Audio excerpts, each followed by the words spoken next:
Facebook. তুমি চাগে disturb পোৱা ন?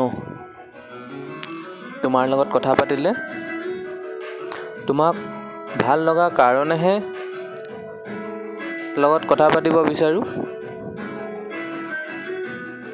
কিনো কৰিবা, ফেচবুকহে, ৰিপ্লাই নিদিলে নালাগে আৰু।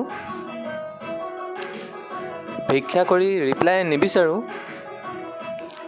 মৰম থাকিলে নিজে দিবা ন। ফেচবুক কাৰণেহে কেতিয়াবা ডিপি ভাল লাগিলে মেছেজ কৰোঁ। হয়তো ফেচবুকৰ পৰা হোৱাটছএপৰ পৰা লভ হৈ যাবও পাৰে ন। বিচাৰিছোঁ কিজানি বা পাওঁৱে, সংগীবিহীন হৃদয় লগৰী মোৰ। ভাল লাগিলে কাৰোবাক বিচাৰোঁ, পাবও পাৰোঁ ন হৃদয় মেলিলে। এনেকুৱা ধৰণৰ ভিডিঅ' পাই থাকিবৰ কাৰণে মোৰ চেনেলটো লাইক, ছাবস্ক্ৰাইব কৰি দিব।